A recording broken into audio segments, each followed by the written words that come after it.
Hey,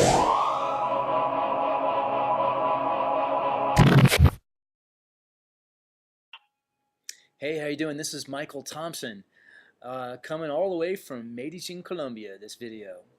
I have a new site with my friend Andy. We called it lightenupandshoot.blogspot.com, lightenupandshoot.blogspot.com. I think I said that right. And I'm going to do a 5-part series on lighting because I know a lot of people have asked the question, what kind of gear do you use? Can you go over some techniques? Anything, how do you get these pictures? So the first thing that we're going to do today is talk about what flashes I use, triggers, modifiers. Talk about buying used equipment. What gear do you need to buy? How to save some money, a bunch of money actually, and talk about the rest of the series, the technical side of things.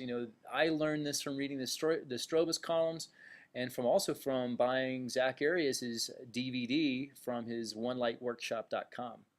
I learned a ton from him.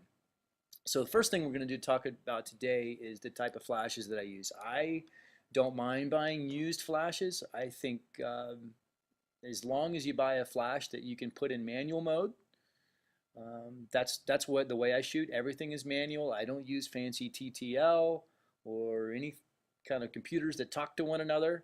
I use manual mode, and I think when you shoot manual, your shots will be more consistent from shot to shot to shot. So the first thing we'll do is I will show you the Nikon light that I bought used. This is an SB28 Nikon Speedlight that was probably built in the 80s or early 90s, I think, and you can pick these things up for around $100 or between $100 and $125 on Amazon or Craigslist or eBay or one of those places.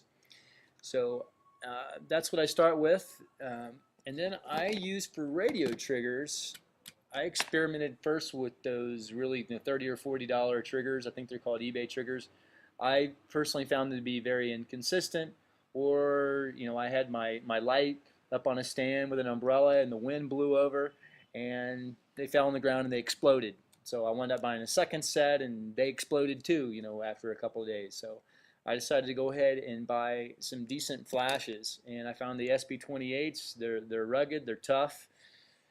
I like them. The other thing I like about them is they have a PC port, meaning I don't have to have a hot shoe adapter to plug in for my radio triggers. I actually bought this used on B&H for $99.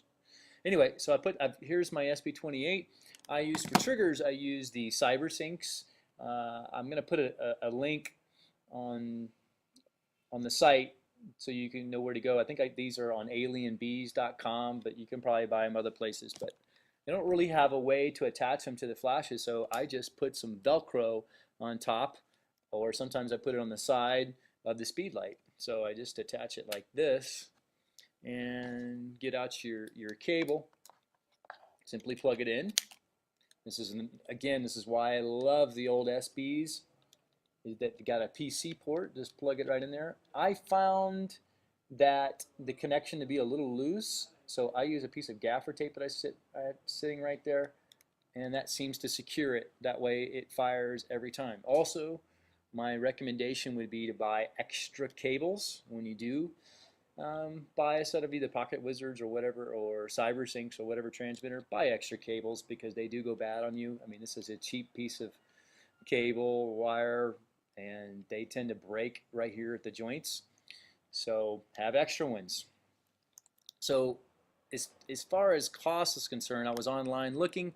An SB900 new is about $465. You can get a used SB800 for $389. So if you look at the cost here, this entire setup, around $120, $110 for a Speedlight, $130 for a set of CyberSyncs, and I mean, look at the cost there. Now we're talking $240. I mean, that's half of what a new SB900 or a new Canon Speedlight is going to cost you.